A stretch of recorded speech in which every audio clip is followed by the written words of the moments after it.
toutes et bonsoir à tous. J'espère que vous êtes nombreux derrière votre écran. Je suis ravi de vous retrouver ce soir. On s'était quitté sur le prix des Palanges 2021 avec le plaisir d'avoir comme lauréat monsieur David Fuenquinos et la famille Martin. On se retrouve ce soir pour le prix Maison de la Presse 2021. On va tout vous dire sur ce prix, sur les finalistes. Vous allez voir, je vais vous dérouler le sommaire. Vous avez pu déjà entendre un nouveau jingle. Voilà, c'est le jingle Maison de la Presse, un jingle spécialement conçu pour la Maison de la Presse de l'Essac. On va vous le refaire écouter un petit peu plus fort à la régie.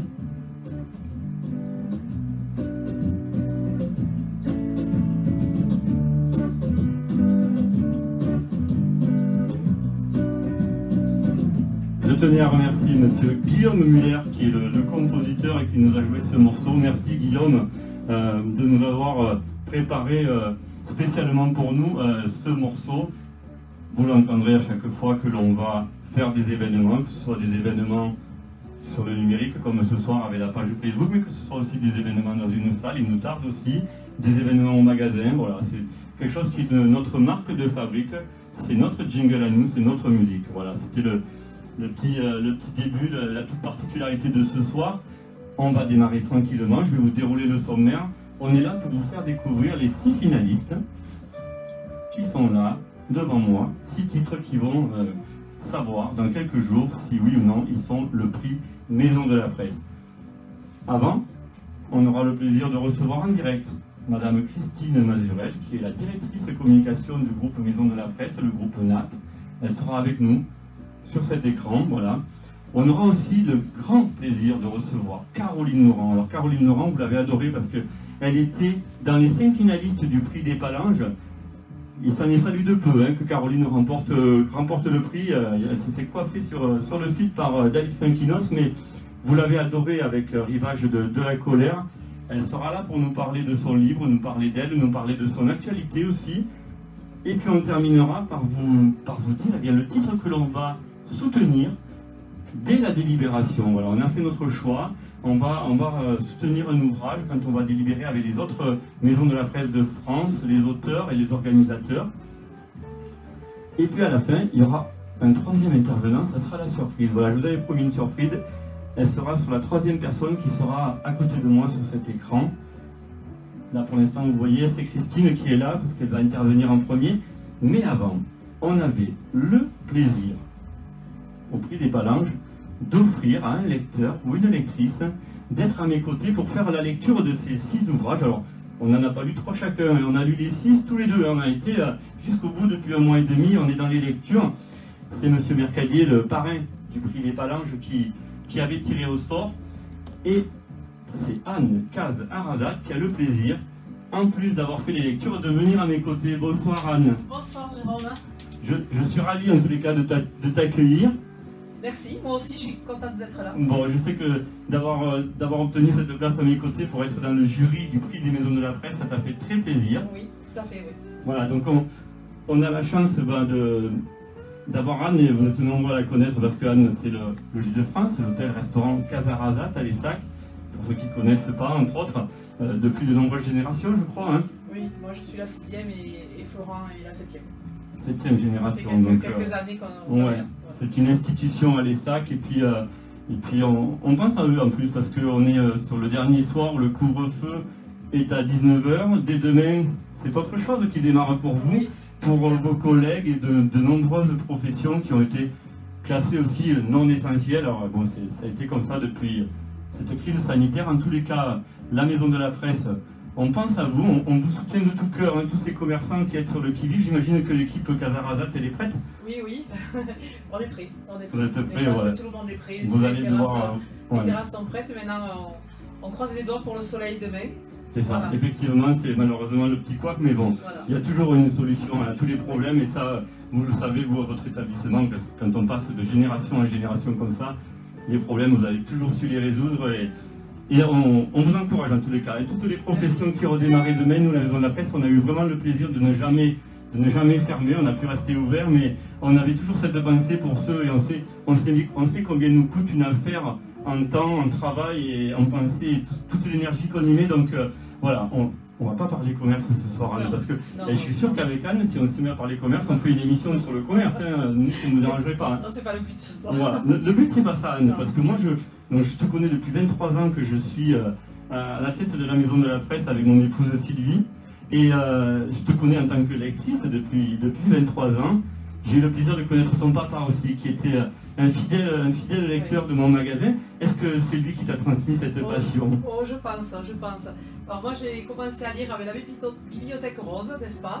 C'est très... voilà. Qui existe toujours qui fait toujours le bonheur des enfants, et effectivement. C'est vrai que papa avait des livres partout. Bon, j'avais promis à Patrice que j'en aurais pas autant, mais je crois qu'il s'est aperçu depuis longtemps que la bibliothèque s'étoffe, mais bon, c'est mon plaisir, j'ai toujours au moins 5-6 livres d'avance, sinon je suis pas bien. Voilà, c'est une habitude et voilà. C'est un plaisir et on est ravis, nous, en tous les cas, d'avoir de fidèles lectrices comme toi au magasin et on s'aperçoit que le livre, on en a besoin, on en a eu encore plus besoin depuis ce début d'année 2020 qui a été compliqué jusqu'à aujourd'hui et c'est pas totalement terminé, donc restons prudents tous ensemble. En tous les cas, moi, pour que les auditeurs te connaissent un petit peu mieux, je t'ai demandé de m'amener un des livres, alors pas parmi les 6, c'est parce qu'évidemment tu as été très accaparé par ces 6 ouvrages, mais un des livres qui t'a le plus marqué dans tes dernières lectures. Alors, je vais te laisser nous en parler. Tu as fait des petites fiches comme moi, c'est normal parce que là, une émission qui va durer une bonne heure peut-être. Donc, je me suis fait des petites fiches parce qu'il y a quand même on peut s'asseoir, 6 livres, plus donc un ou deux comme ça dont je dois parler. Donc moi, mon coup de cœur cette année, je l'ai dit d'ailleurs à une de tes clientes cet après-midi, c'est Tout le bleu du ciel de Melissa d'Acosta. Donc elle avait fait un premier livre, c'est son premier livre. Le deuxième, c'est Les Lendemains. Voilà, c'est celui-là, effectivement. Là, je suis en train de lire celui qu'elle vient d'écrire. Je revenais des autres. Mais pour reparler de Tout le bleu du ciel, c'est vraiment un livre magnifique. Je l'ai d'ailleurs, j'en parle beaucoup. Je pense que tu as dû en vendre quelques-uns parce que oui, c'est vrai. Je le vante. C'est un beau livre, profond, émouvant, naturel. Il nous touche beaucoup. En plus, peut-être un peu particulièrement en ce moment pour notre famille. Il parle de la maladie d'Alzheimer et sans être quand même trop noir. Et c'est surtout qu'il a un dénouement inattendu et il est très agréable à lire et c'est vraiment un livre magnifique. C'est mon coup de cœur de l'année. Melissa d'Acosta. Melissa d'Acosta, Tout le bleu du ciel. Tout le bleu du ciel, et effectivement c'était son premier roman, qui est un livre de poche depuis quelque temps déjà, mais qui connaît une deuxième vie, un livre de poche chez nous en tous les cas. C'est vrai qu'il y a des coups peut-être au cœur du village, et les gens se sont passés le mot, parce que quand on adore un ouvrage comme ça, eh bien, ça fait souvent boule de neige ici au magasin. Elle a aussi fait Les Lendemains, que tu avais lu aussi, que tu as, je crois, beaucoup apprécié. Et comme tu le disais tout à l'heure, effectivement, Je revenais des autres, c'est son dernier ouvrage. Alors, on parle de Melissa d'Acosta, elle n'est pas finaliste ce soir, mais bon, si un jour elle a le plaisir d'entendre qu'à la Maison de la Presse à l'ESSAC, on dit que du bien d'elle, c'est que peut-être elle aura envie de venir nous rencontrer ou d'être en visio un jour avec nous. Je revenais des autres, c'est l'histoire de cette jeune fille d'une vingtaine d'années qui est au bord du suicide, qui va partir, je crois que c'est un hôtel-restaurant dans les montagnes. C'est dans un hôtel-restaurant, donc voilà. Et elle va essayer de se reconstruire à travers les autres. Je crois que c'est ça le message, et c'est pour ça qu'on appelle que ce titre, c'est « Je revenais des autres ». Voilà, c'est une très belle histoire à nouveau. Ça nous prend les tripes, comme on dit. Allez, on va commencer à parler des finalistes. On va être assez galant ce soir. Parce qu'on va parler des autrices en premier. Oui, parce que le mot autrice, ça existe. On dit auteur aussi, auteureux, avec un E, mais autrice, c'est le mot le plus ancien des deux. Voilà, donc on peut dire aussi autrice. Et on va commencer par Ben Green de Alexandra Lapierre. Alors, Alexandra Lapierre, elle est déjà connue un petit peu. C'est vrai qu'on en parlera tout à l'heure avec Christine Mazurel, directrice de la communication du groupe NAP, mais ce prix parfois fait démarrer des auteurs. Alexandra Lapierre, elle a déjà une carrière, elle a déjà fait quelques ouvrages derrière elle. Elle a déjà eu le prix de lectrice de Elle avec un ouvrage. Elle est traduite dans 20 pays. Et elle nous propose en ce début d'année Belle Green de Alexandra Lapierre. Alors, vous voyez, c'est un joli pavé. C'est un ouvrage qui nous amène dans les années 1900. On est à New York, on a cette jeune fille qui a du sang de couleur, qui coule dans ses veines. elle est avec sa maman, son frère et ses sœurs, elle est décidée à ne pas subir le même sort que subissent malheureusement tous ces gens de couleur dans ce pays à cette période-là. Ça a duré, je crois, de 1900 à 1960. Elle nous amène, elle, dans l'idée, et l'objectif, c'est qu'elle va dire qu'elle est blanche, qu'elle n'est pas de couleur. Pourquoi? Pour pouvoir accéder à une vie dans la société, la vie qu'elle espérait, parce qu'elle adore les livres, et elle souhaite devenir bibliothécaire. Son objectif, c'est ça. Elle va être embauchée par le plus riche homme des États-Unis qui va la prendre en tant que chef de sa bibliothèque. Elle sera une des plus grandes femmes américaines. Alors il faut savoir que c'est une biographie. L'originalité de cet ouvrage, c'est qu'on peut mettre des visages sur les personnages, parce qu'à la fin, on a aussi des photos, et on peut voir tous les personnages à travers la photo.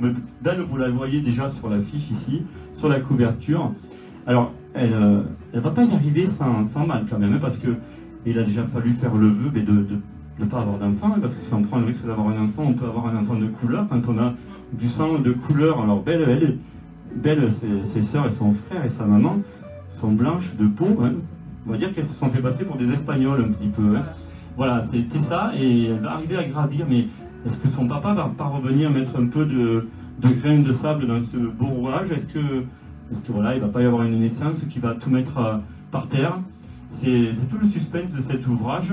C'est très bien écrit. De toute façon, on va parler des 6, mais les 6 sont déjà, s'ils sont en finale, c'est qu'ils ont tous des atouts pour être lauréats du prix des Maisons de la Presse 2021. Nous, on aura fait notre choix, mais vraiment, ils sont tous magnifiques. On a pris plaisir à les lire parce que, en plus, ils sont très variés, n'est-ce pas, Anne? Tout à fait, oui. Oui. Alors, on va parler de celui-là. Tu peux nous en dire un petit mot? Je vais redire à peu près ce que tu as dit. Donc, c'était une biographie que j'ai bien aimé justement parce que tout le long du livre, on s'imagine un petit peu les personnages, parce qu'ils sont quand même bien décrits. Et puis quand on les voit à la fin, on se dit oui, c'est vrai. Finalement, ça ressemble bien au personnage que je m'étais imaginé. Et par contre, c'est peut-être un peu en longueur sur l'art, sur tout ce qui est... sur tous ces personnages qui gravitent, voilà, c'est ça, le milieu du livre. C'est peut-être un peu long au milieu du livre, mais par contre... 500 pages, hein. 500 pages aussi, donc il a fallu en écrire des mots pour arriver à 500 pages. Mais... Pardon, on en avait débattu ensemble, hein, d'ailleurs, hein, c'est un petit peu la petite critique qu'on peut avoir de cet ouvrage, mais on s'est quand même laissé embarquer, on a voulu y arriver au bout. Donc, si on arrive au bout de cet ouvrage-là, c'est que vraiment il a un intérêt profond. Il sera en tous les cas demain, parce qu'on n'a pas dit, hein, avec Anne, elle avait fait sa valise, mais je ne la prends pas à Paris en fin de compte, non. Demain, je la prends soit à la maison, soit dans mon bureau pour assister à la délibération. C'est demain après-midi que nous allons défendre l'ouvrage que nous avons choisi, et que nous saurons qui est le lauréat 2021 du prix des Maisons de la Presse. Demain après-midi, Anne, tu t'es libérée, hein, tu seras à mes côtés, et puis on pourra en parler de Belgrine, comme on pourra aussi parler donc, de ce deuxième ouvrage qui est La femme que nous sommes, de Emma de Ruchy. Alors Emma de Ruchy, c'est cet ouvrage-là, c'est son premier roman, elle a 29 ans, elle est parisienne, elle est juriste, et elle a vraiment une particularité dans son écrit. Elle nous amène dans la vie d'Elisa. Elisa, elle est kiné, elle a tout pour réussir. Elle a une petite fille, elle a un mari qui travaille aussi dans la médecine. Financièrement, il n'y a aucun souci, ils ont une stabilité. Ils ont, de l'extérieur, on a l'impression que c'est le couple modèle et qu'on aurait envie tous de ressembler. Mais elle cache quand même au plus profond d'elle un sujet un petit peu d'actualité. On l'entend souvent dans les médias, mais voilà, les violences conjugales. Et la particularité, c'est la narration, c'est-à-dire que toutes les femmes qui gravitent autour de Elisa, voilà, c'est ça, Elisa, toutes les femmes qui gravitent autour, alors c'est la mamie qui vient se faire masser, c'est la SDF qui est devant le cabinet, c'est la petite fille de la mamie qui est une youtubeuse, c'est la sœur aussi d'Elisa qui elle a des difficultés pour élever ses fils, c'est elles qui vont raconter, et c'est ça qui est très particulier. Oui, tout à fait, oui. Tu peux en dire un petit mot si tu veux, vas-y, je te laisse la parole. Écoute, j'ai toujours mes petites fiches. Moi j'ai marqué que ce livre était incroyable, une histoire profonde dans un style différent, ce livre qu'on ne peut lâcher avec des personnages vraiment attachants.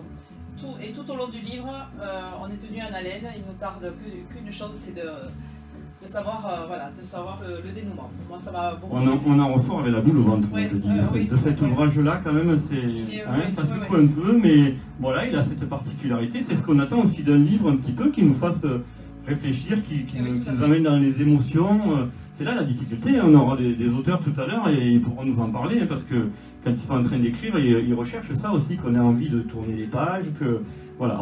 Peut-être, moi, je dirais une lecture un peu féminine. Oui, voilà. C'est là où on risque d'avoir un petit couac par rapport à ce titre-là. Quand on a débattu tous les deux, il en est ressorti ça, mais en tous les cas, c'est vraiment à découvrir parce que c'est vraiment de la narration des personnages et c'est ça qui est très original parce qu'on en a lu des livres tous les deux et c'est la première fois qu'on a un fil conducteur comme ça où c'est, d'où le titre, La femme que nous sommes, parce qu'elles sont plusieurs à raconter une femme. Le problème, c'est que cette femme-là, elle ne savait pas tout ce qui lui arrive dans son foyer. Et du coup, elle décide de franchir le pas et peut-être de partir. Mais ça, on ne vous en dira pas plus parce qu'il faudra le découvrir parmi tous ces ouvrages qui sont au magasin, évidemment, dans la présentation Prix Maison de la Presse 2021. Voilà, les deux premiers ouvrages, c'est donc des autrices. C'est Alexandra Lapierre avec Belle Green et Emma de Ruchy avec La femme que nous sommes. On va marquer une petite pause sur la présentation des livres et puis on va regarder la régie pour voir si on peut avoir avec nous en communication, mais ça c'est sûr qu'on va l'avoir avec nous. Alors, je prends ma petite fiche à la main, vous savez, pas besoin de tenir de livre. Christine Mazurel. Christine Mazurel, c'est la directrice commerciale du groupe NAP. Elle va nous dire un petit mot sur le groupe. Le groupe NAP, c'est le groupe Maison de la Presse. D'abord, on va l'accueillir, Christine, pour la remercier de nous avoir accordé cette interview ce soir. Bonsoir Christine et merci d'être à nos côtés ce soir. Alors, il y a un petit problème de son. Il faut juste allumer le micro. Il faut qu'elle allume son micro. Je pense que ça marchera mieux comme ça. Voilà, parfait. Jérôme, est-ce que vous m'entendez? Là, ça va, hein, c'est bien. Oui, c'est très bien. Donc, directrice commerciale? Communication. Communication du groupe NAP. Donc, le groupe NAP, c'est le groupe Maison de la Presse, Mac Presse. C'est toutes ces enseignes. Le groupe NAP, c'est un groupe de distribution toulousain qui a 16 ans maintenant et qui accompagne les commerçants de proximité dans leur diversification et dans les activités à mettre en place pour attirer les clients et satisfaire toujours plus les besoins des consommateurs. Et par ailleurs, le groupe NAP anime et développe des enseignes Maison de la Presse, Mac Presse et Point Plus. Donc ce sont 1300 commerçants qu'on accompagne spécifiquement dans leur vie au quotidien. Voilà, une belle carte de France bien remplie avec des points de magasins du groupe NAP. C'est toutes les régions qui sont concernées. Des points de vente présents dans des grandes villes comme dans des zones très rurales ou des centres commerciaux. Donc avec un réseau très hétérogène et dans lequel se rendent à peu près 800 000 clients jour. Donc on touche quand même vraiment ça fait du monde, effectivement. Très importante. Tout à fait. Et alors, donc, le groupe NAP, le groupe Maison de la Presse, on a le prix, donc on est là ce soir pour le prix littéraire, le prix Maison de la Presse. Vous pouvez nous en dire un petit mot? Depuis quand est-il créé? Combien de lauréats? Alors, le prix Maison de la Presse a été créé en 1970 par le syndicat des dépositaires de presse, donc une structure grossiste qui approvisionne les commerces de proximité en presse, chacun sur leur zone respective. Et l'enseigne Maison de la Presse a repris entièrement la gestion de ce prix il y a presque 20 ans maintenant. Voilà, c'est un prix qui fête sa 52e édition cette année. Quel est votre rôle à vous au niveau du prix là, cette année? Vous intervenez donc auprès de nous C'est un prix des libraires de l'enseigne, donc c'est le prix de nos commerçants.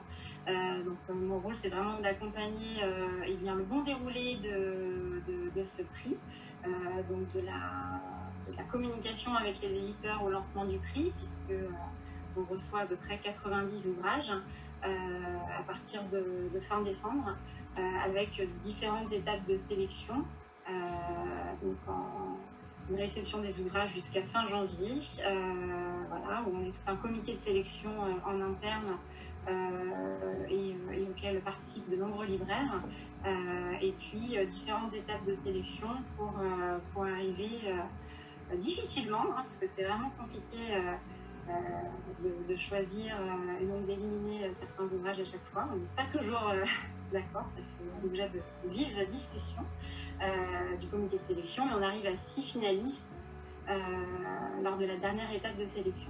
Donc mon rôle, c'est d'accompagner ce déroulé du prix, du lancement du prix auprès des éditeurs, et puis gérer l'implication des libraires qui sont très actifs et très fidèles aussi à ce prix. On peut dire un petit mot sur les lauréats. Je crois qu'on a quand même la chance d'avoir de jolis noms. Moi, je pense à Jean d'Ormesson, Michel Bussy. Exactement. Depuis 50 ans, effectivement, on a eu de beaux noms de la littérature. Il y a eu René Largelet en 1973 qui a reçu le prix, Aline Malouf, Daniel Pénac, Christine Pancol, Jean Tenet, Véronique Colny, Christian Signol. Voilà, on a eu énormément d'auteurs primés, connus, mais d'autres auteurs moins connus quand ils ont reçu le prix ont pu aussi décoller grâce au soutien de nos commerçants et grâce au prix Maison de la Presse. Je pense à Michel Béchy en 2012 ou Agnès Sédig qui avait été primée pour son premier roman en 2013 et qui connaissent maintenant un engouement du public assez fort. Alors, vous l'avez dit un petit peu tout à l'heure, c'était ma question. On va faire une parenthèse peut-être à la régie, surtout si vous aussi, derrière votre écran, vous avez des questions à poser aux intervenants. Caroline Laurent va arriver tout à l'heure aussi, mais Christine est là encore dans notre conversation. N'hésitez pas, la régie me fera remonter éventuellement si on a des questions. En tous les cas, vous l'avez dit un petit peu tout à l'heure, j'allais vous poser la question parce que nous, le jury, dont moi j'étais parmi vous en 2019, j'ai le plaisir à nouveau d'être donc avec Anne qui est là à mes côtés ce soir. Donc c'est grâce à vous aussi et à votre accord du groupe Maison de la Presse, le groupe NAP, de pouvoir faire participer une fidèle cliente et une admiratrice des livres et d'être à mes côtés ce soir. Et donc nous on a les livres qui nous arrivent début janvier à peu près. Vous nous donnez une sélection d'une vingtaine d'ouvrages, je crois. On en avait choisi 4, 5, 6 à lire avant d'arriver ensuite sur les 6 finalistes début mars. Comment ça se passe pour vous Donc là, déjà, les éditeurs, ils doivent avoir sous le coude des titres qu'ils vont vous proposer pour l'année prochaine, non? Parce que c'est quand même pour un éditeur le moyen peut-être de faire connaître un auteur et d'exploser au niveau notoriété. C'est vrai qu'on a des éditeurs et des auteurs pour qui le prix compte beaucoup, puisqu'on connaît la puissance aussi d'accompagnement de nos chers libraires dans les lauréats et les finalistes qui veulent porter. Donc c'est vrai qu'en fonction des disponibilités évidemment de chacun de nos libraires, de leur envie aussi, on les sollicite très fortement ou un peu moins sur les étapes de sélection. Le prix Maison de la Presse est décerné à des ouvrages qui sont écrits en langue française. Donc c'est vrai que les auteurs et les éditeurs, d'année en année, ciblent et savent très bien aussi les prix les livres qu'ils vont nous proposer. On a même des éditeurs qui décalent les dates de parution pour être aussi dans les critères de sélection potentielle. Avec des auteurs qui nous sont proposés aussi d'année en année, qui sont aussi fortement soutenus par notre réseau. Ces auteurs-là, on les retrouve président ou présidente de jury aussi, puisque chaque année, on a le plaisir, et moi en 2019, j'ai eu l'honneur et le plaisir de rencontrer Agnès Ledig, qui était la présidente, donc elle avait été lauréate. Cette année, c'est Adélaïde de Clermont-Tonnerre aussi, qui a eu le prix en 2010. Exactement. C'est une obligation d'avoir le prix pour être président ou présidente? Alors, on est ravis d'accueillir d'anciens lauréats au sein du jury. Donc, on sera ravis, Caroline, de vous accueillir prochainement également si vous êtes disponible. Effectivement, on invite certains auteurs, primés ou pas, à devenir président du jury quelques années après le prix. On a aussi des présidents. On essaie d'avoir des présidents de jury qui incarnent aussi le réseau que nous sommes, un réseau de proximité dont l'ADN est tourné vers l'écrit, avec la presse, avec le livre. Donc on a des journalistes, des auteurs, des hommes voilà, des hommes ou des femmes décrits, et Adélaïde de Clermont-Tonnerre, oui, parce qu'elle est impliquée aussi dans le réseau presse. Puisqu'elle est présidente d'un groupe de presse. Voilà, c'est ça, exactement. Adélaïde de Clermont-Tonnerre, qui avait été primée en 2010 avec Fourrure, le prix des maisons de la presse. En 2016, elle a eu le dernier des nôtres chez Grasset comme ouvrage. Et elle nous propose, alors, elle a été très sympathique, elle m'a répondu, on aurait bien aimé la voir avec nous ce soir. Malheureusement, elle était prise par ailleurs sur une autre visio. Sinon, elle aurait été avec nous et on aurait encore plus parlé de son ouvrage. Son ouvrage qui s'appelle, son nouveau roman, Les Jours Heureux. C'est un roman, alors on va dire juste un petit mot. C'est un roman qui vient de sortir, Les Jours Heureux, l'histoire de ce jeune garçon qui est le fils de stars de cinéma. Je ne sais pas si vous l'avez lu, peut-être vous le connaissez, il vient juste de sortir. En tous les cas, c'est une grosse particularité. Alors, on rentre dans ce milieu avec ce couple de superstars, en fin de compte, qui se séparent, qui se remettent ensemble, qui ont du mal à vivre dans la stabilité. Et lui, c'est cet enfant qui grandit au fil des années, qui nous raconte un petit peu tout ça. Alors, il se retrouve aussi bien à Cannes qu'aux États-Unis, qu'au milieu des Alpes. Et aussi bien, malheureusement, aussi, on y retrouve pas mal d'énigmes, pas mal aussi de problèmes autour de la maladie. Et voilà, il y a quand même des grands moments de sensations dans cet ouvrage. C'est l'ouvrage de Adélaïde de Clermont-Tonnerre, Les Jours Heureux. Voilà, moi j'en ai fait la promo parce que c'est la présidente cette année quand même, donc elle va avoir du poids aussi pour... on fera plus qu'ample connaissance demain, Anne, avec Adélaïde, mais voilà, elle sera avec nous sur la visio pour la délibération. Donc c'était l'occasion de parler d'Adélaïde. Anne, peut-être pour... Christine, une petite question éventuellement? Non, pas particulièrement. Moi j'ai une question, Christine, parce que demain donc on va délibérer. Mais après, on ne sait plus, nous. Évidemment, tous nos auditeurs, ils vont attendre combien de temps pour savoir? Nous, on va être obligés de se taire un petit peu, je crois. Comment ça se passe après, quand on va avoir décidé qui a gagné parmi ces 6 ouvrages? Eh bien, les prochaines étapes, effectivement, donc demain, délibération. On réunit tout le jury habituellement en présentiel. Covid oblige, on sera donc à distance. Donc, ce sera une visio-délibération. À l'issue de cette délibération, ensuite, on va se coordonner avec l'éditeur lauréat pour enclencher, on va dire, toute la communication derrière ce prix, pour enclencher le tirage additionnel, l'édition des bandeaux de prix et tout le plan d'accompagnement qui permettra au prix d'être visible à la fois dans nos enseignes, mais évidemment dans toutes les librairies. Donc l'annonce sera effectuée uniquement le lendemain. Donc, jeudi soir, le lauréat sera connu de tous.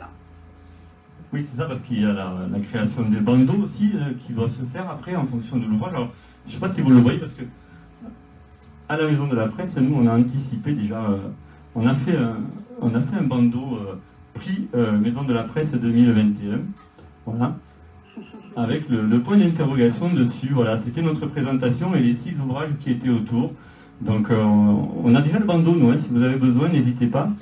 Alors, c'est vrai que je me suis aperçu qu'effectivement, si c'est Belgreen qui a le prix ou si c'est la femme que nous sommes, c'est pas la même épaisseur. Donc, le bandeau doit s'adapter aussi à l'ouvrage, c'est ça, hein, il y a la création du bandeau derrière.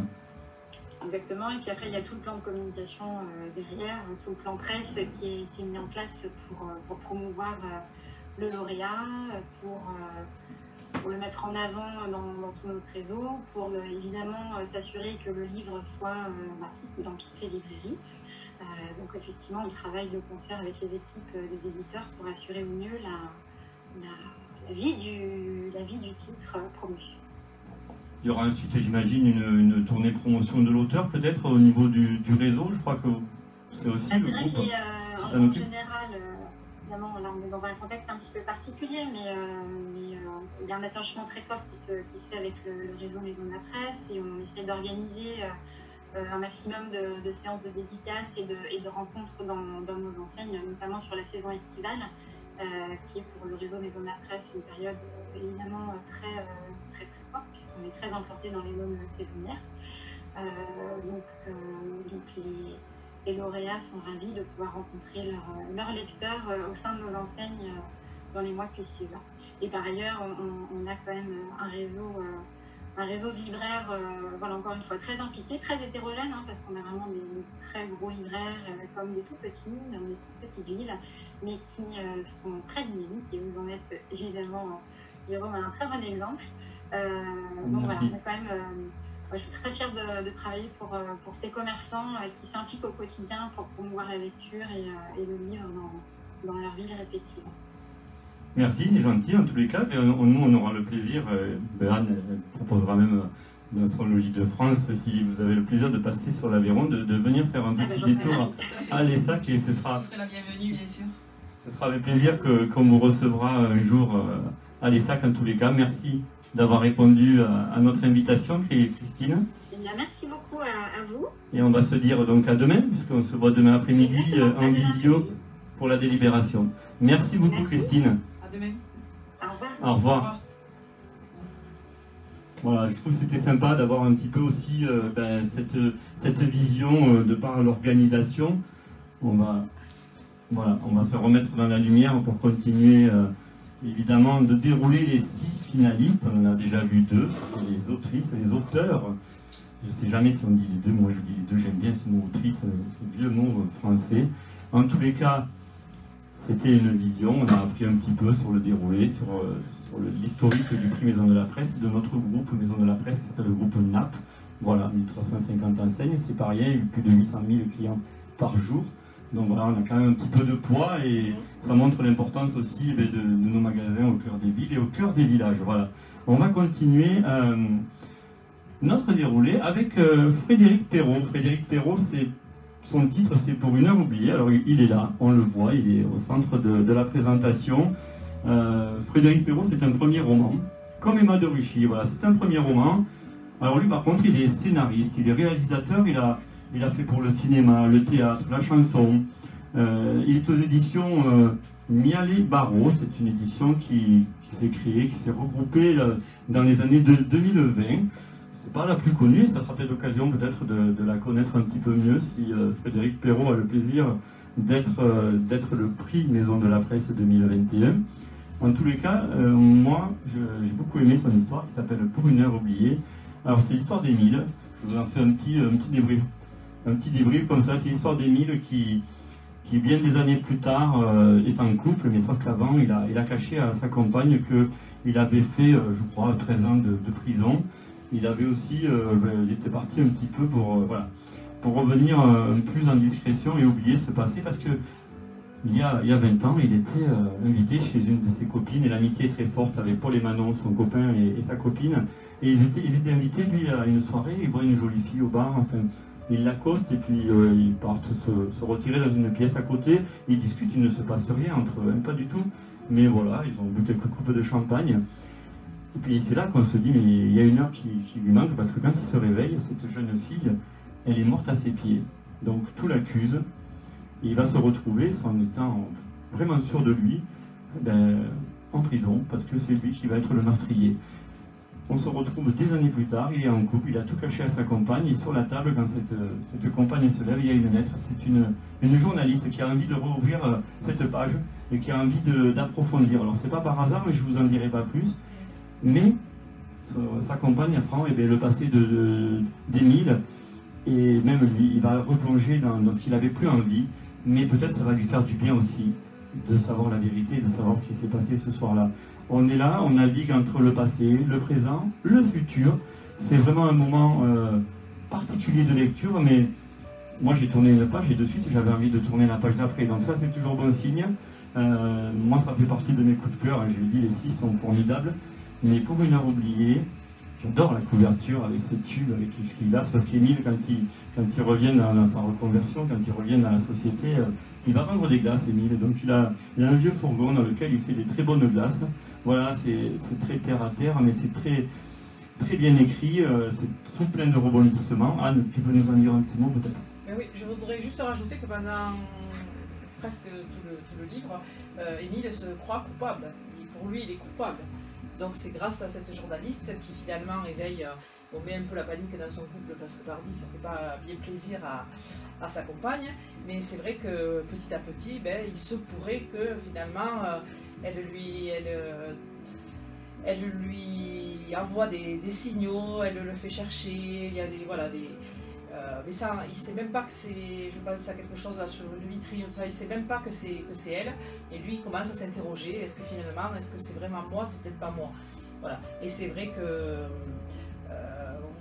qu'est-ce que j'ai mis moi? Oui, au début c'est un peu surprenant, il faut suivre, mais c'est vrai qu'il tous les chapitres alternent entre le présent, le passé, le futur, et c'est vrai que bon, si j'adore. Une particularité effectivement de cet ouvrage, moi j'ai retenu une phrase qui était marquée, c'est toute vérité engendre toujours moins de dégâts qu'un seul mensonge. Et c'est un petit peu ça, puisque effectivement on est à la recherche de la vérité. Lui a menti aussi à sa compagne, puisqu'il lui a caché son passé, mais savait-il vraiment ce qui s'était passé? En tous les cas, Frédéric Perrault, Pour une heure oubliée, c'est un très très bon roman. C'est pas un polar, on ne peut pas le mettre dans les polars. En tous les cas, c'est un très bel ouvrage qui a entièrement sa place dans les 6 finalistes. On va continuer à poursuivre avec les éditions Les Escales. Alors les éditions Les Escales, c'est les éditions qui ont eu la chance d'avoir le prix l'année dernière avec Caroline Laurent et Rivage de la colère. Ils sont encore présents cette année en finale parce qu'ils ont vraiment de très très beaux ouvrages. Et là, c'est Aktil Tadjer, alors j'espère que je le prononce bien. C'est un auteur, 13 romans déjà, il a 3 titres qui ont été adaptés à la télévision. Il est franco-algérien, né en 1954. D'amour et de guerre, c'est un roman qui se passe sur la Seconde Guerre mondiale. C'est ce jeune Kabyle, Adam, qui il est chez lui, il est en Algérie, tranquille. L'Algérie est française, attention. Donc déjà, les Français ont un petit peu la même mise sur ces Algériens, qui sont souvent des pauvres miséreux, qui n'ont pas beaucoup d'argent. Lui, il n'a qu'un but, c'est de construire sa maison pour accueillir Zina, la fille dont il a toujours rêvé, et qui aussi rêve de vivre avec lui. Voilà, malheureusement, on l'appelle pour défendre le drapeau français. Alors déjà, il n'a pas forcément une bonne image de la France par rapport à ce qu'ils vivent là-bas en Algérie. Et en plus, faire la guerre contre des Allemands qu'il ne connaît pas, dans un pays qu'il ne connaît pas. Il part contre lui, ils ont été obligés de l'attraper pour qu'il parte d'ailleurs. Il part contre lui, fait déjà une première rencontre avant de partir de son pays. De là, il va ramener un petit carnet rouge qu'il aura dans sa poche. Et dès qu'il pourra, il écrira à Zina, même si elle ne le recevra pas, il écrira parce que ça sera ce lien entre lui, son pays et son amoureuse. Mais voilà, il va venir en France, on va le retrouver dans plusieurs départements de la France. Et il va être malheureusement aussi sous les Allemands, il va être pris malheureusement. Et on va voir, ça va nous faire ressortir un petit peu aussi le traitement qu'on avait pendant cette guerre, quand les Allemands occupaient la France, comment ils traitaient les étrangers en fonction de leur religion. Voilà, on a une part de religion très importante dans ce texte, mais c'est que des rebondissements, ça va très très vite. C'est vrai qu'au départ, moi c'est un ouvrage sur la guerre, je n'étais pas forcément favorable, mais cette vision de ce jeune Kabyle qui subit cette guerre dans un pays qu'il ne connaît pas, contre des Allemands qu'il est obligé de tuer, voilà, c'est profond quand même. Hein, ça... Tout à fait. Tout à fait. En plus, son père, il avait fait la guerre de 14 ans. Pareil, pour défendre la France. Et c'est vrai qu'il ne vient pas du tout, il vient pas nous défendre de son plein gré. Et c'est vrai que ça fait poser, voilà, même si bon, l'histoire est faite, on ne la changera pas, ça fait poser beaucoup de questions parce que finalement, tous ces gens, ils se sont battus pour nous et on voit quand même qu'ils ne sont pas très bien traités, ils n'ont pas les mêmes choses que... Voilà, c'est ce qui a été mis en lumière de cet ouvrage, et c'est vrai que c'est un hommage, effectivement, comme tu le disais, un bel hommage à tous ces soldats coloniaux tombés pour la France, ou ceux qui ont échappé aussi au carnage, comme tu le disais, comme le père de l'auteur, voilà. Ouais. Donc je pense qu'effectivement, il y a eu une inspiration à travers cela, et puis voilà, c'est une vision de cette guerre qui a marqué évidemment notre temps et qui sera jamais gravé aussi dans ces pays-là, parce qu'ils ont participé activement. Voilà. En tout cas, c'est très bien mené. Mais moi, je ne suis pas surpris parce que l'édition Les Escales, ça reste quand même un éditeur sur lequel on sait qu'on va trouver un contenu vraiment très très bien fourni. Et ça va me permettre de faire la transition avec Caroline Laurent, parce que Caroline Laurent, c'était les éditions Les Escales, et c'est les éditions Les Escales. En tous les cas, c'est la lauréate 2020 du prix des Maisons de la Presse. avec Rivage de la colère. Alors, tu en parleras un petit peu de Rivage de la colère, mais pour le prix des Palanges, tu avais voté pour Caroline Laurent, donc on va rentrer, la régie est en train de me faire signe, voilà, on va rentrer en communication avec Caroline Laurent qui va arriver à côté de moi, et vraiment c'est un honneur pour moi de recevoir aussi tous ces auteurs comme ça dans mon magasin. Ils sont là. J'aurais jamais cru pouvoir se déplacer comme ça un soir en semaine. On est mardi soir et Caroline Laurent, elle est là, elle nous attend.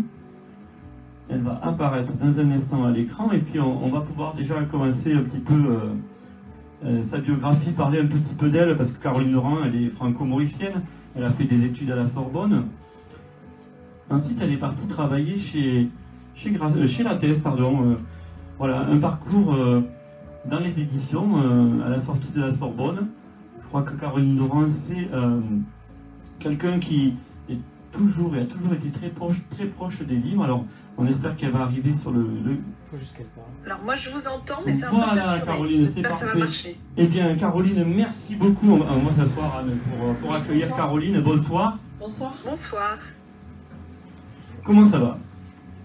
Ça va très bien, j'espère que la liaison va se maintenir parce qu'on a eu des petits cafouillages techniques. Je n'ai pas pu entendre tout ce que vous disiez tout à l'heure, malheureusement.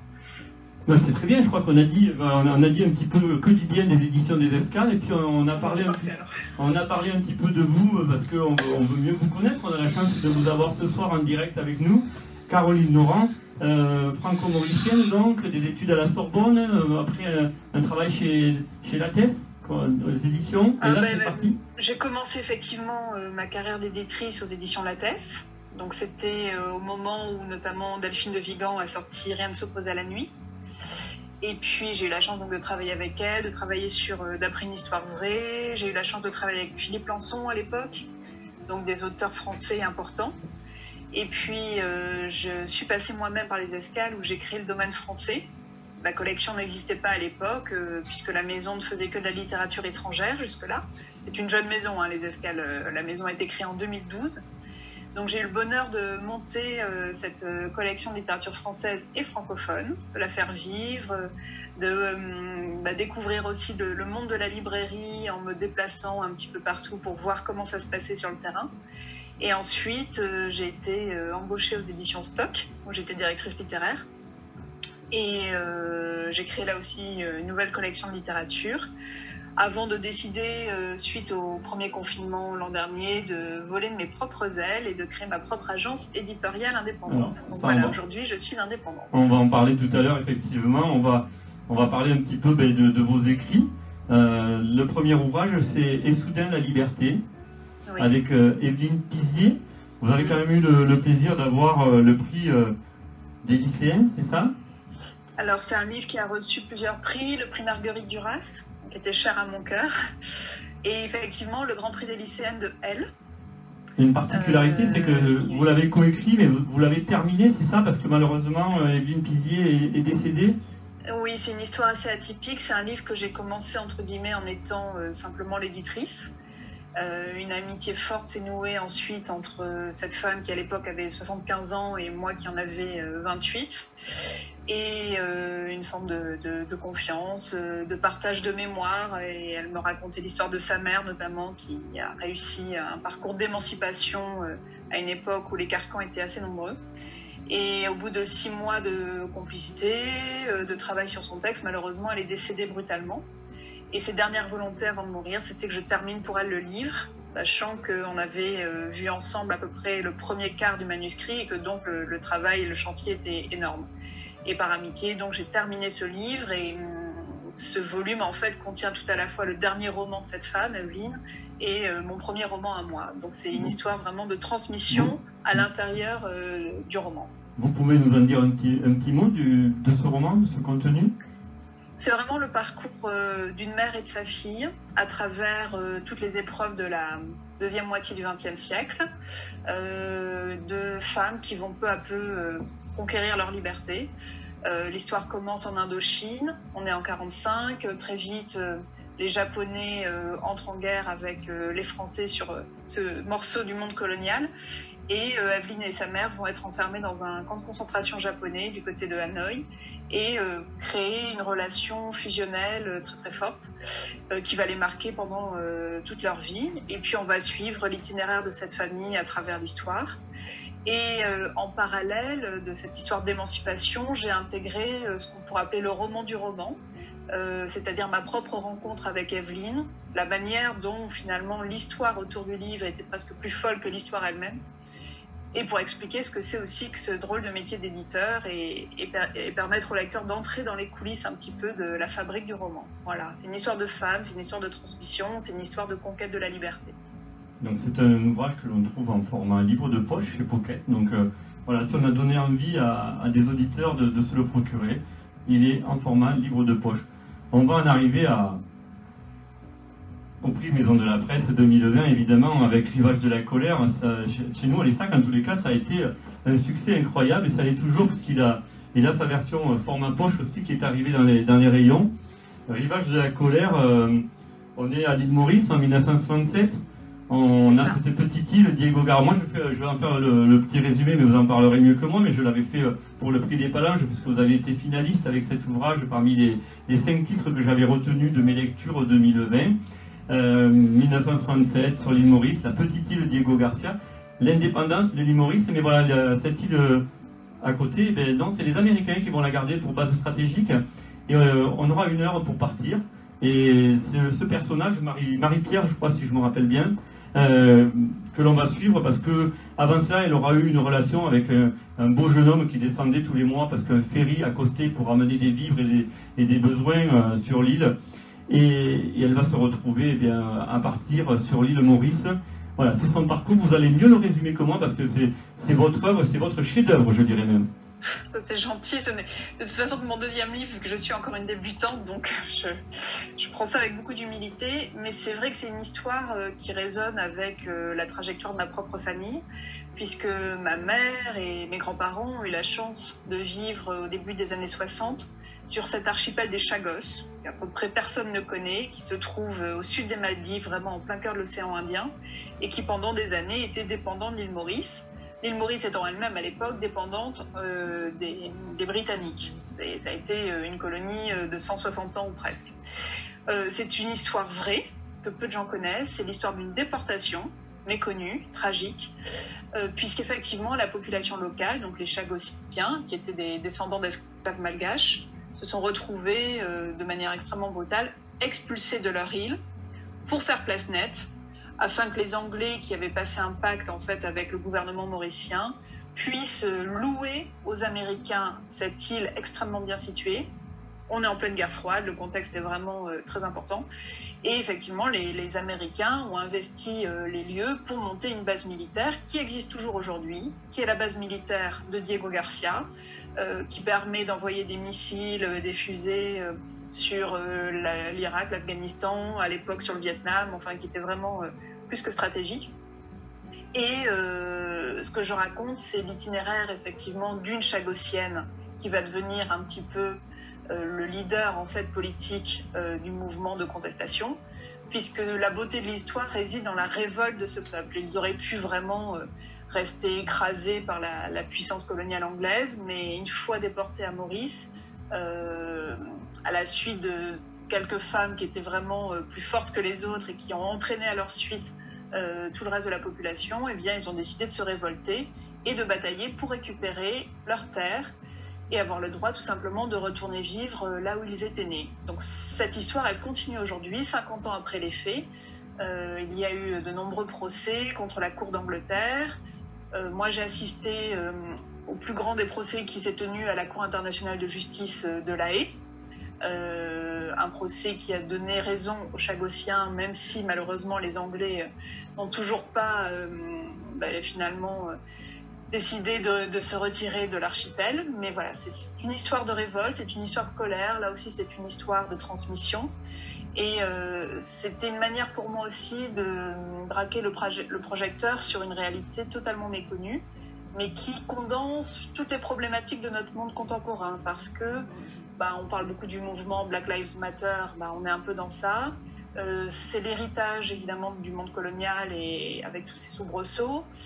c'est l'histoire de femmes qui sont les premières à lutter et à se révolter.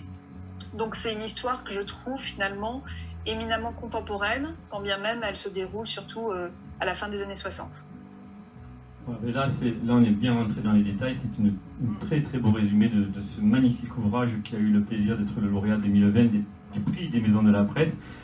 Quel a été l'impact d'avoir été lauréate en 2020 derrière? Alors, déjà, je vous remercie, vous m'avez sorti de la dépression. On peut rappeler quand même qu'on était au début du Covid, avec ce premier confinement, ce virus auquel on ne comprenait rien. Et je dois avouer qu'on était dans une forme d'abattement général, moi la première. Et finalement, alors que j'imaginais la vie du livre terminée, ce prix a été une nouvelle naissance. Malheureusement, je n'ai pas pu effectivement faire la tournée des maisons de la presse comme je l'aurais souhaité. J'ai eu la chance d'aller quand même dans une des maisons de la presse à Sannois et une autre à Guenot. Je voulais aller à Biarritz, mais je n'ai pas pu. Mais c'était une marque de reconnaissance, ça c'est évident. Éric Fotorino était président du jury et je suis une admiratrice de son œuvre, donc ça m'a particulièrement touchée que ce soit lui qui ait pu me remettre virtuellement le prix. Et puis bien sûr, c'est l'importance de ces maisons de la presse qui font vivre la culture au cœur des villes, qui ont ce lien de proximité rare et précieux avec les habitants. Et ça c'est inestimable. Donc c'était aussi un encouragement à continuer. Donc j'en suis très heureuse. Je crois que vous allez continuer parce que déjà vous avez un troisième roman en cours. Vous pouvez nous parler un petit peu de ce projet, oui, de ce c'est une livre? longue épreuve. Un troisième roman en préparation. Tout est assez flou. Je sais que ce sera un portrait de femme, d'une manière ou d'une autre, c'est sûr. Ce sera peut-être l'exploration d'une autre forme d'île, parce que le monde insulaire est quelque chose qui me parle et qu'on peut lire, je pense, de façon aussi métaphorique. Une île, ça peut être la solitude, une île, ça peut être l'indépendance, une île, ça peut être plein de choses. Donc je vais travailler encore autour de ça. Mais l'écriture est un chemin de doute, d'insomnie, d'alcool.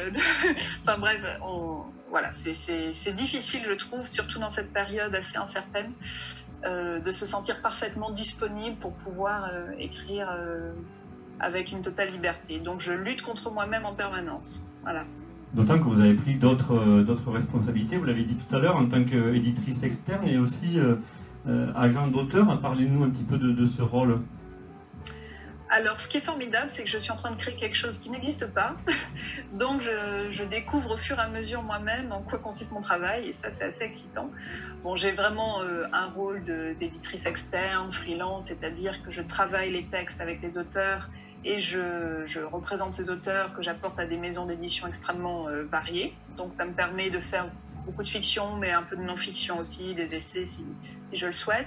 J'ai envie de travailler sur la création de nouveaux événements, dès que ce sera possible. Alors, beaucoup de numérique aujourd'hui, mais à terme, essayer de croiser les disciplines, de multiplier les rencontres inter-art, c'est-à-dire, pourquoi pas littérature et musique, littérature et danse, danse et théâtre, enfin, voilà, de croiser un peu les publics et les passions.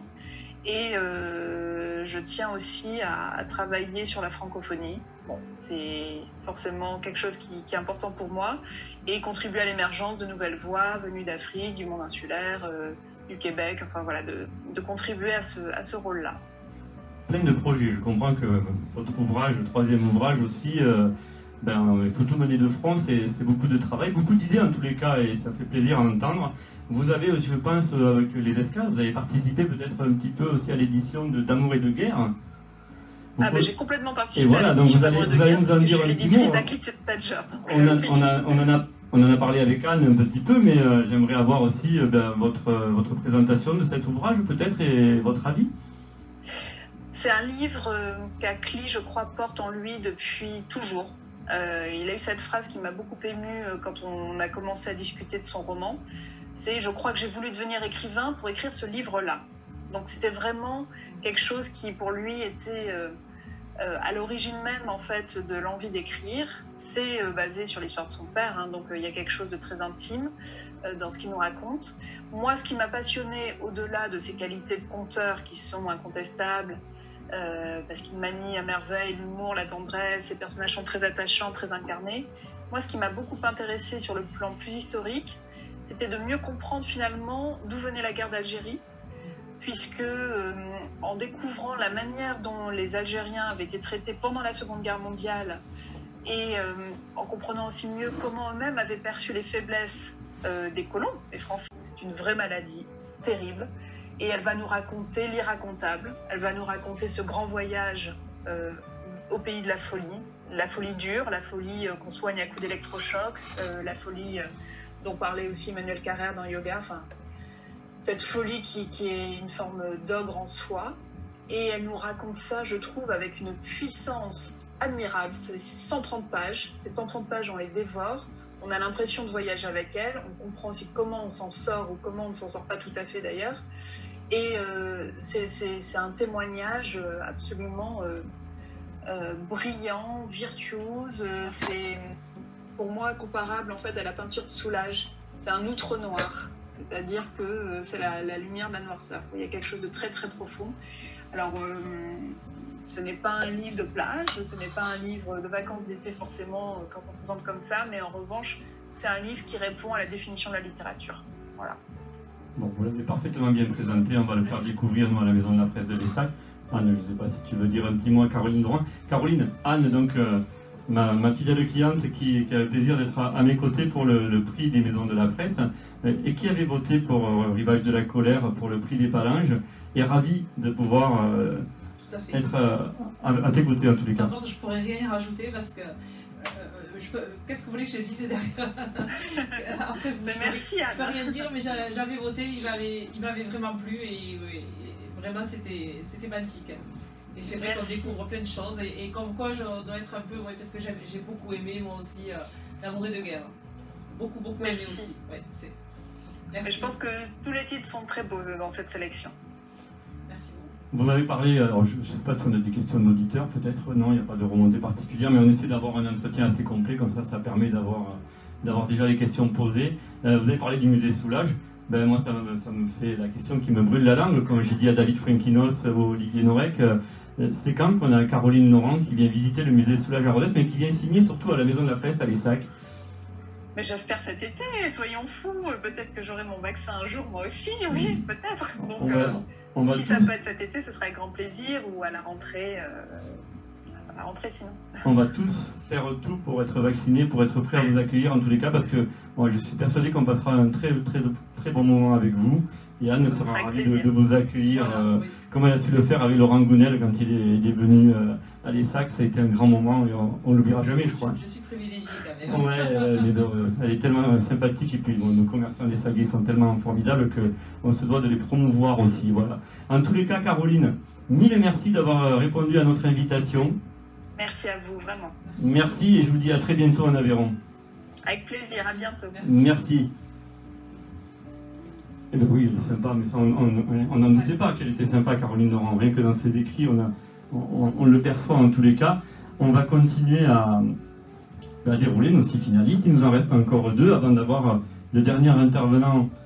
Surprise, pas tout à fait, parce qu'on l'aperçoit en haut de l'écran, mais il s'est fait discret, c'est bien, on discutera avec lui tout à l'heure. On va parler de Iberio. Alors Iberio, c'est David Zuckerman. David Zuckerman, il est né à Créteil en 1960. Il a réalisé plusieurs jobs. Lui, il a été plongeur, ouvrier, comédien. Il a quand même écrit une quinzaine de pièces de théâtre, David Zuckerman. C'est son premier roman, non, c'est son deuxième roman. Le premier roman, c'était en 2019, San Perdido, qui avait connu un très joli succès d'ailleurs. Donc voilà, c'est son deuxième coup de maître à David Zuckerman, Iberio. Alors Iberio, c'est l'histoire de Mercedes, cette jeune fille d'environ 16 ans, elle vit en Espagne. Malheureusement, elle n'a qu'une envie, c'est de fuir ce pays, et elle fuit ce pays avec son nourrisson. Elle vient en France et elle n'a qu'un objectif, c'est de pouvoir élever cet enfant dans les meilleures conditions possibles. Elle va commencer par faire des ménages à droite, à gauche, et puis elle aura la chance, un concours de circonstances va faire qu'elle va devenir concierge dans un des plus beaux immeubles de Paris, avec un bel appartement qui sera là pour l'accueillir et pour élever son enfant. Cet immeuble, on aurait presque l'impression, on aurait presque envie d'en faire une pièce de théâtre justement. On se retrouve avec des personnages à l'intérieur. Il y a ce peintre un peu artiste mais décalé qui vit au dernier, qui est là. Il est fou amoureux de Mercedes Il va même demander de pouvoir la peindre en toute intimité. Il y a cette mamie, mais un chanterelle qui est au 12e, au 3e, qui n'a qu'une envie, elle, c'est de voir ce qui se passe et d'aller le raconter à sa coiffeuse. Voilà, et puis ce garçon qui grandit, cette prostituée, Louise, qui arrive aussi dans cet immeuble et qui va faire la rencontre de Iberio. Donc Iberio, c'est le nourrisson qui quitte l'Espagne avec Mercedes. Et voilà, on va le voir grandir dans cet ouvrage. Il est là parce que je pense qu'il est particulier, cet ouvrage. Qu'est-ce que tu en penses, Anne, toi? Oui, moi, tu sais, c'est le premier que j'ai lu et j'ai pas trop accroché. Je trouve que c'est très long. Ce qui m'a un peu gêné, c'est cette adoration, presque perverse, je trouve, pour moi, en tant que femme, de du peintre. De Ezra. Voilà, par rapport à... Donc il est amoureux de... Comment elle s'appelle déjà? Mercedes. Il est amoureux de Mercedes, mais c'est un peu à longueur quand même. Voilà, Bon, c'est vrai que c'est un artiste, et c'est vrai qu'il peint, donc... Mais bon, c'est un peu long pour... Voilà. J'ai pas trop... On a une belle devise qui ressort quand même, c'est qu'on s'en sort par le travail. Voilà, c'est ce qu'a voulu montrer Mercedes, pardon, mais puisqu'elle a fait des ménages, elle a trimé une grande partie de sa vie pour que Iberio puisse faire des études. Et Iberio, dès qu'il aura l'âge de faire des études, il va aussi travailler de suite pour se payer encore et pour pouvoir continuer à étudier. Donc il y a quand même cette leçon de travail. Le fil est intéressant parce voilà. À la fin, on a un drôle de dénouement d'ailleurs, voilà. Et là on ne vous le dira pas parce que c'est vraiment toute la particularité de cet ouvrage. Hein, à la fin on est surpris parce qu'on s'est laissé embarquer dans cette configuration. Et puis, bam, on nous amène un élément à la fin qui nous surprend. Donc, ça explique pourquoi Iberio de David Zuckerman est là aussi dans les 6 finalistes. C'est vraiment à découvrir. On termine. Allez, le dernier, c'est le Bureau des affaires occultes. Alors, ça, c'est un ouvrage, c'est pareil, moi, je n'étais pas sûr d'avoir envie de le lire quand je suis passé dans mon rayon comme ça. Mais Éric Foissier, en tous les cas, moi, il m'a surpris et j'ai beaucoup aimé. Éric Foissier, c'est le doctorat en pharmacie et en droit, il est spécialisé dans l'histoire, dans la médecine, et on comprend mieux pourquoi ce 6e roman, donc Éric Foissier est né en Île-de-France, ce 6e roman nous amène à Paris en 1830, et alors on a 2 histoires un peu parallèles à l'intérieur de ce roman. On a l'histoire, donc c'est l'histoire de ce jeune policier qui au départ n'a qu'une obsession, c'est de traquer le vicaire, le dénommé vicaire, hein, ce criminel, et on se retrouve, et tu vas dire un petit mot tout à l'heure, avec ce jeune garçon dans une cave maltraité. Ça, c'est une histoire d'un côté. Et de l'autre, ce jeune policier va aussi, on va aussi le charger d'élucider une série de meurtres étranges, une enquête où le pouvoir et la science se mêlent. La science, l'ésotérisme, en fait, c'est des choses qu'on a très peu vues dans une enquête. Moi, j'ai bien aimé. J'avoue que c'est une intrigue qui est bien mené de chapitre en chapitre. Les personnages, Valentin Vergne donc, ce jeune policier qui va mener de front ses enquêtes est vraiment bouleversant, hein, parce qu'il prend à cœur ses 2 missions, et puis surtout il va mettre ses connaissances, et on va aller dans des pharmacies, on va voir comment on peut arriver à des fins meurtrières avec de la science. D'ailleurs on le voit, quand la science inspire le crime, c'est marqué sur le bandeau. Moi, je trouve qu'il a largement sa place, en tous les cas, dans les 6 finalistes. Anne, tu nous en dis un petit mot? Oui, mais c'est vrai qu'on a échangé donc, sur ce livre. Bon, il y a une partie, moi, qui m'a dérangée, c'est l'enfant dans la cave, maltraité, abusé. Ça m'a vraiment dérangé. Un petit garçon de 6 ans, 7 ans, 8 ans, là, qui passe... Mais après, voilà, après le reste, l'histoire, voilà, il y a du suspense, il y a vraiment, comme tu disais, 2 histoires...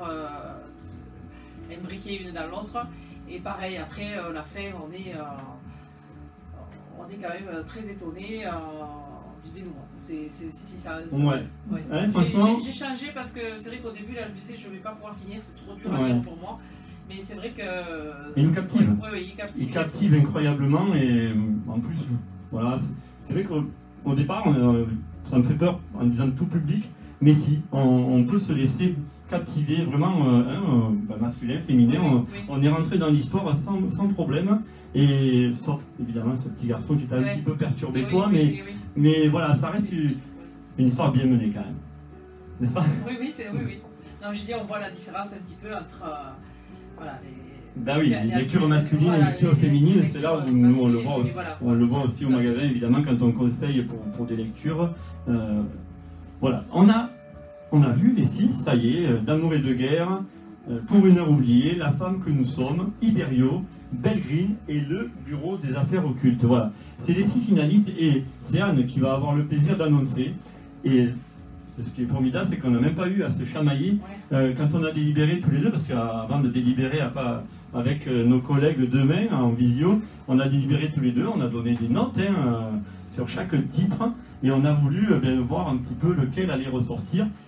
On a eu l'avantage, c'est qu'effectivement, Anne, on est tombé d'accord parce qu'on avait tous les deux le même choix. Donc on choisit, nous, pour demain, on va soutenir en délibération. Anne, je te laisse le plaisir de l'annoncer. Nous avons retenu Pour une heure oubliée de Frédéric Perrault. Voilà, cet ouvrage avec ce garçon, Émile, qui s'est endormi et qui, le soir, il buvait un coup avec une jeune fille et le matin, quand il s'est réveillé, elle était morte à ses pieds. Voilà, et ça va réveiller, évidemment, cette enquête qui va être... c'est pas un polar, mais Anne, je ne te l'avais pas annoncé, mais j'ai le plaisir d'avoir ce soir avec nous Frédéric Perrault. Parce qu'on va lui annoncer qu'on va le soutenir demain.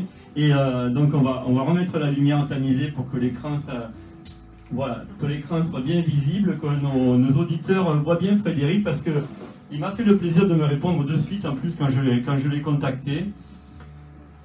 Alors on va le voir apparaître en grand, Frédéric, il va peut-être devoir parler pour qu'il prenne la parole, ça va vous permettre de rentrer dans l'écran. Bonsoir Frédéric. Alors est-ce que vous m'entendez? Très bien, ben voilà, ça y est, c'est vous le grand là sur l'écran, on vous voit bien maintenant, ça y est. Donc je vous le disais, et Anne va vous le dire. Tiens, pourquoi on vous appelle ce soir? Parce que... Mais voilà, donc bonsoir, on vous appelle ce soir parce que donc après délibération, mais ça a été très vite fait, nous vous avons retenu pour votre premier roman, hein, c'est ça? Premier roman, oui, c'est ça exactement. Voilà, pour donc le prix des maisons de la presse. Et bah, super, je suis très flatté, merci beaucoup. Demain nous défendrons donc votre titre. Moi j'ai beaucoup aimé et Jérôme, voilà. Voilà, on va en parler tout à l'heure du livre, mais on va revenir juste sur Frédéric. Frédéric, scénariste, réalisateur, dans le théâtre, la chanson, le cinéma. Parlez-nous un petit peu de votre parcours avant d'arriver à ce premier roman. Alors moi j'ai commencé par des études de cinéma. J'ai fait une école tout de suite en sortant après le bac, une école voilà, pour être, je savais pas trop ce que je voulais faire au départ. Ce que je savais, c'est que je voulais raconter des histoires. Donc je savais pas forcément ce que ça voulait dire au départ, et puis ça s'est très vite voilà, dirigé vers la réalisation d'abord, qui est aussi une façon de raconter des histoires, en tout cas de leur donner une nouvelle lecture après l'écriture du scénario. Et l'écriture de scénario est venue voilà, en même temps que ce plaisir-là d'apprendre des métiers un peu plus techniques de la réalisation. Donc voilà, moi l'écriture, ça a été d'abord une écriture plus côté cinéma, enfin, et voilà, premier roman ensuite, là c'était un plaisir, j'avais envie de découvrir une autre forme d'écriture qui me tentait depuis un moment et dans laquelle je me suis lancé. Pour une heure oubliée, c'est donc votre premier roman. Comment vous est venue cette idée voilà, on oublie pendant une heure et ça change toute sa vie. Ça vient d'où cette idée comme ça? Déjà, moi j'ai toujours été fasciné par l'idée qu'une existence tout entière peut être déviée par une heure ou par une minute ou même une seconde parfois. C'est un peu le point de départ, c'est-à-dire on va avoir comme ça une soirée, une heure que le héros oublie. Et toute l'histoire du roman va de raconter les conséquences de cette heure oubliée sur l'existence tout entière du héros. Et donc on va avoir un récit comme ça morcelé entre passé, présent et futur pour petit à petit construire enfin mettre en lumière des petits bouts de la vérité de cette heure oubliée. On a du mal à le cataloguer cet ouvrage, c'est pas un polar, c'est plutôt un drame avec du suspense. Comment vous pourriez nous le cataloguer? Oui, roman à suspense, je crois que c'est une bonne définition. J'ai utilisé des codes de polar peut-être, donc c'est vrai qu'il y a un côté comme ça c'est une enquête, mais c'est surtout une quête intime en fait. Ce héros, il se souvient pas de cette heure-là qui a défini tout le reste de son existence, et donc lui, son but c'est d'essayer de comprendre ce qui est arrivé pour finalement se comprendre lui. Donc voilà, c'est une enquête, mais une quête intime, je crois aussi, de ce personnage principal. Moi j'en ai fait un petit résumé tout à l'heure, mais je pense que vous êtes plus à même de nous le résumer, cet ouvrage. Vous pouvez nous faire un petit pitch comme ça là? Ben, c'est l'histoire d'un homme qui est responsable d'un crime dont il n'a aucun souvenir. Voilà, il va dans une soirée, il va boire un verre avec une femme, il va s'isoler avec elle dans une pièce, il va s'assoupir et quand il va se réveiller, cette femme va être morte à ses pieds. Et voilà, toute l'histoire du roman va être de raconter les conséquences de cette oublié sur toute l'existence du héros. Oui, avec ces personnages autour, c'est aussi une question d'amitié avec Paul, avec Sandra, avec tous ces personnages autour. Et vous avez réussi comme ça à les amener petit à petit, ou c'est vraiment une idée au départ et puis après on dégrossit, ou ça vient au fur et à mesure de l'écriture? Alors, ce que je trouvais intéressant, c'était de questionner le couple, enfin que ce secret-là permette ça, questionner le couple et l'amitié. Comment un couple survit à un secret comme ça qui ressurgit, comment une amitié de longue date survit à ça. Je trouvais que c'était une bonne manière d'attaquer le roman. On est dans ce couple qui est d'ailleurs dans une espèce de routine comme ça qui angoisse un peu le héros d'ailleurs. C'est un couple qui est ensemble depuis des années et voilà, ce secret va venir changer la donne. Voilà, je trouvais que c'était... Tout ça est empreint de nostalgie. On ressent beaucoup de nostalgie. Oui, parce qu'il y a plusieurs personnages à la fois. Ce héros, il a 30 ans quand on est dans le passé, il en a 5 ans quand on est dans le présent, il en a un peu plus quand on est dans le futur. Et donc, quand il a 30 ans, c'est un personnage qui est insouciant, qui est vendeur de glace. Il est bercé d'illusions comme ça, et ce drame et cette heure qu'il a oubliée va venir complètement dévier ce destin-là. Donc forcément, il se souvient de sa vie d'avant avec une certaine nostalgie. Ouais. Et je trouvais que le symbole de ce camion à glace était une bonne manière comme ça de... Oui, on en dira un petit mot sur la couverture tout à l'heure, mais passé, présent, futur, c'est un peu la marque de fabrique. Alors c'est le style de Frédéric Perrault? C'est quoi on peut s'attendre? C'est un style, en tout cas, moi j'aime bien les histoires qui racontent une grande partie de la vie d'un personnage, et là c'est le cas, c'est 20 ans de la vie d'Émile. Et voilà, je trouvais que cette construction en différentes temporalités permettait de donner du rythme et puis surtout de mettre en parallèle comme ça les différentes phases de sa vie et les conséquences de ce drame. Donc je ne sais pas si c'est... En tout cas, c'était un plaisir d'écriture, j'espère que ce sera un plaisir de lecture. Vous avez été... Pardon, Van, Je dis oui, c'est un plaisir de lecture, c'est sûr. C'est gentil, merci. Vous avez mentionné à la fin de votre ouvrage Olivier Noiret. Quel est votre rapport? Parce qu'on est en Aveyron ici, on a fait un petit... hier soir, on a fait un petit essai et je vous en parlais justement. Olivier Noiret qui est très connu chez nous en Aveyron puisqu'il a des origines... ses parents sont aveyronnais, habitent en Aveyron. Quand j'ai vu son nom à la fin, j'ai dit c'est incroyable. En 2019, j'étais dans le jury des prix Maison de la Presse et j'ai défendu Surface d'Olivier Noiret pour son ouvrage, pas pour Olivier Noiret, mais pour le contenu de son ouvrage. Et ça s'est avéré payant puisque mes collègues de toute la France étaient aussi unanimes derrière cet ouvrage-là. Et là, je revois écrit Olivier Noiret et pour une heure oubliée, je vais le soutenir demain parce que c'est aussi l'ouvrage qui m'a vraiment donné envie d'être derrière pour ce prix.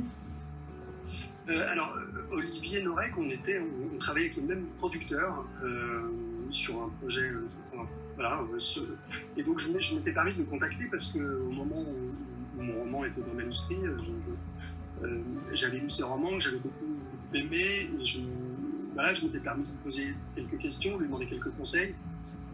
Voilà, en plus d'être un homme de talent, c'est un homme d'une grande délicatesse et qui m'a répondu avec beaucoup de gentillesse et qui m'a donné un peu comme ça l'élan qui m'a donné déjà des conseils importants qui ont été importants pour clôturer ce manuscrit et puis d'oser le présenter à des éditeurs. C'est pas une démarche forcément facile quand on a fini un texte, c'est toujours... Là vous me faites la transition justement parce que voilà, c'est le premier roman, il faut arriver à convaincre des éditeurs. Et alors on le connaît un petit peu cet éditeur, mais c'est pas un gros éditeur, hein, c'est pas Grasset, c'est pas Michel Lafon, c'est Mialet Barreau. Moi j'en ai dit un petit mot tout à l'heure quand j'ai présenté votre ouvrage, et ça a été la fusion entre les éditions Barreau qui existaient déjà et Madame Mialet, c'est ça? Les éditions de Mialet Barreau viennent d'être montées l'année dernière, donc c'est 2020, ouais. C'est une toute nouvelle édition, mais ces deux éditeurs qui enfin, moi, pour l'anecdote, c'est des éditeurs qui existent, des auteurs que je lis depuis 20 ans. Bernard Barrault et Betty Nallet, quand j'avais 15 ans, moi je me suis pris une claque littéraire en lisant les premiers romans de Philippe Jean, 37 de le matin, Zone érogène, Bleu comme l'enfer. Et je me rappelle de l'ado de 15 ans que j'étais, qui avait lu ces romans-là et qui avait regardé le nom des éditeurs, en me disant que voilà, qui étaient les éditeurs qui avaient eu le cran de pouvoir éditer des textes comme ça. 20 ans plus tard, je leur envoyais le manuscrit de mon premier roman, donc imaginez mon émotion quand ils m'ont rappelé en me disant qu'ils voulaient m'éditer et que je sois le premier roman de leur nouvelle maison d'édition, parce qu'ils étaient directeurs de chez Julliard avant. Et voilà, ils ont monté là leur édition, cette audace-là, dans une période un peu particulière, l'année dernière. Donc voilà, je suis hyper honoré de travailler avec eux, c'est vraiment des éditeurs assez incroyables, et donc je suis très très honoré de travailler avec eux. C'est vous qui avez proposé cette couverture? Oui, en tout cas, j'ai parlé de cette idée de camion à glace parce que ce que je vous disais tout à l'heure, je trouvais que c'était un symbole intéressant pour parler du personnage, de cette nostalgie et de ce drame. Elle a quelque chose d'un peu, à la fois le camion à glace, je trouve que c'est quelque chose de rassurant, c'est un espèce de souvenir d'enfance du camion à glace qui nous attend devant le collège. Et en même temps, là, il est un peu inquiétant, on sent qu'il y a quelque chose qui s'est passé, il est un peu rouillé, voilà. Donc c'est Laurent Scheer qui est graphiste et qui a complètement retravaillé ce camion à glace pour qu'il prenne la forme de celui qui est dans le roman. Mais, dans le prix des Palanges qu'on a fait pour la première fois en début d'année à l'ESSAC, j'avais justement, moi, porté toute l'attention aussi. Alors évidemment, il y a le contenu des livres, mais on avait fait, comme là j'ai fait la présentation des 6 finalistes pour les Maisons de la Presse, j'avais fait une présentation et je souhaitais que la couverture, la 4e de couverture aussi soit prise en compte, parce que quand on rentre dans un magasin, souvent, ou dans une librairie, dans une bibliothèque, mais une librairie principalement, on doit être attiré par quelque chose. Des fois, c'est la couverture qui va nous amener vers cet ouvrage. Et la deuxième chose que l'on va faire, on va tourner le livre pour voir la 4e de couverture. Et moi, dans mes critères, j'avais souhaité qu'on tienne compte de ça aussi, parce que le livre, il faut qu'il se vende aussi, et ça a quand même un objectif incroyable, une couverture réussie. Et ouais, c'est très dur d'ailleurs, je trouve, le choix d'une mais c'est sûr. couverture, parce que ça dit des choses déjà, il faut que ça dise les choses qui correspondent au roman. Ouais, c'est une vraie. C'est très important. Ouais, en effet, c'était pas évident. J'ai mis du temps à trouver celle qui convenait, voilà, qui racontait le mieux possible le roman. Mais est-ce qu'on m'a posé la question, est-ce que vous aimez les glaces au moins? Alors, oui, mais peu de parfum. Moi, je suis très vanille chocolat, quoi. Je suis très classique. Très classique. Alors, il y a ça, je crois, à l'hôtel-restaurant Casarazat, et on peut trouver ça sans problème. En tant que aussi, vous avez touché au cinéma, on peut imaginer, est-ce qu'il n'y aura pas une adaptation cinématographique pour Une heure oubliée? Alors, je ne sais pas si je peux le dire, peut-être que oui. En tout cas, oui, on est en train là, de signer, de vendre des droits pour une adaptation. Donc voilà, c'est des choses qui arrivent un jour. Bon, on sera ravis en tous les cas, parce qu'on ne tardera de regarder le film. Vous qui avez touché aux deux, en quoi est différente l'écriture d'un scénario pour le cinéma et puis l'écriture d'un livre? C'est une écriture assez différente, c'est une écriture très normée, l'écriture d'un scénario, parce qu'elle se heurte à des paramètres de faisabilité, de coût. Donc voilà, on a forcément un producteur qui nous tape sur l'épaule en disant attends, cette scène, comment on va la faire, voilà, quel coût elle va avoir. Donc voilà, c'est une écriture, c'est un exercice hyper agréable, mais assez forcément équilibré.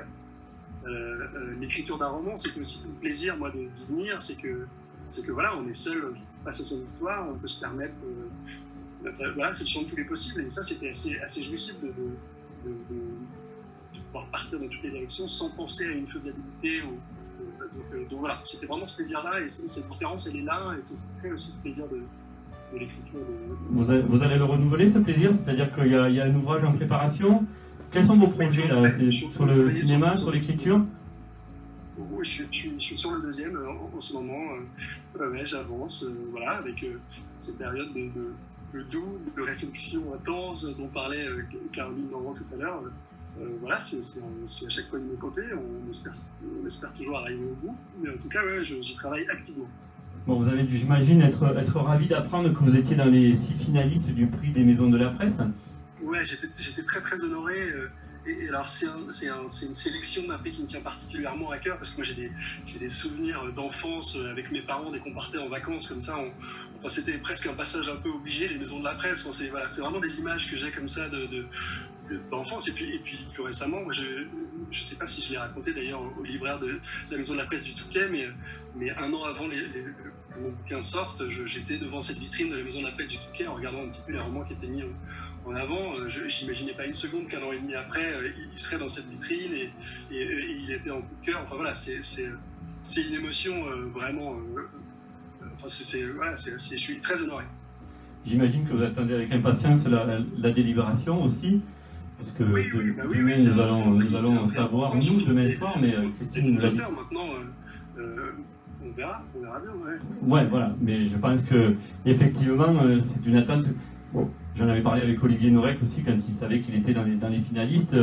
Voilà, une attente qui quand même est importante par rapport à... Surtout là, vous êtes sur un premier roman, je suis persuadé que ce prix peut vous apporter doublement, mais déjà, on est deux à l'avoir lu, on est tous les deux d'accord. Je suis persuadé qu'à l'ESSAC, ça va déjà être une très très belle vente, avec ou sans le prix des maisons de la presse en tous les cas. Est-ce que vous connaissez l'Aveyron? Pas beaucoup. Donc ce serait donc voilà, ça sera l'occasion de venir à l'ESSAC, parce qu'on a toujours la question qui nous brûle la langue. Nous, c'est Frédéric Perrault. Eh on l'attendra avec impatience en tous les cas, parce qu'on va vous soutenir demain pour le prix des maisons de la presse 2021.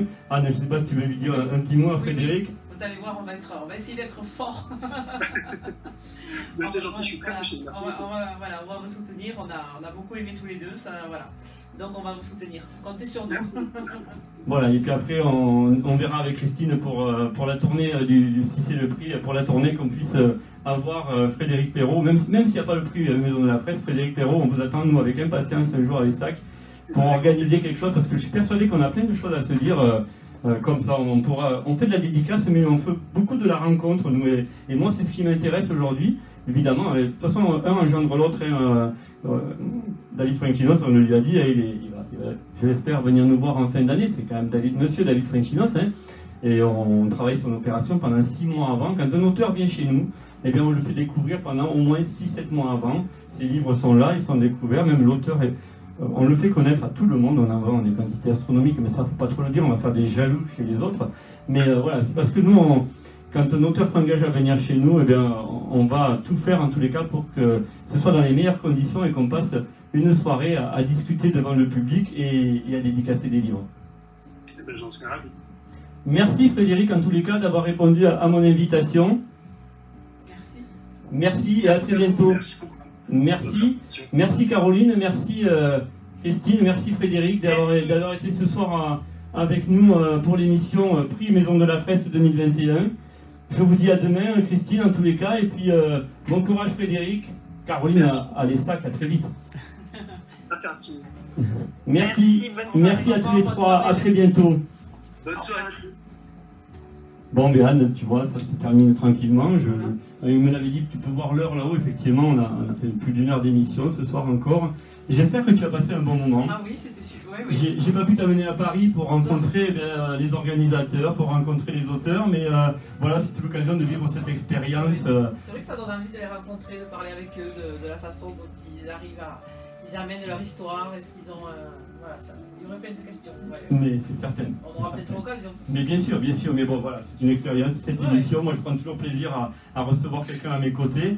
On va remercier, alors moi je vais remercier Sylvie, mais on va remercier aussi Patrice, parce qu'il a fallu quand même qu'on lise ses livres et il a fallu qu'il nous libère un peu de temps. Donc merci à Patrice et merci à Sylvie pour nous avoir libéré un petit peu de temps. Je remercie aussi Sébastien évidemment, qui est là à la régie, Cédric et Guillaume Muller aussi pour le générique. Voilà, moi j'espère vous avoir donné envie de découvrir plein de livres, de découvrir des auteurs. Vous voyez comme ils sont sympas. C'est ça aussi, c'est le rapport entre les auteurs et vous les lecteurs. C'est important, on a envie de le maintenir, ce lien, et de le renforcer. En tous les cas, moi j'ai encore pris un plaisir immense à faire cette émission. Je vous dis à tous de passer une très bonne soirée. Dès demain, le couvre-feu 21h. On pourra profiter un petit peu des beaux jours, mais voilà, restons prudents au niveau sanitaire. Je vous souhaite à tous une très bonne soirée et je vous remercie d'avoir été aussi fidèles à notre émission. À très bientôt. Merci Jérôme.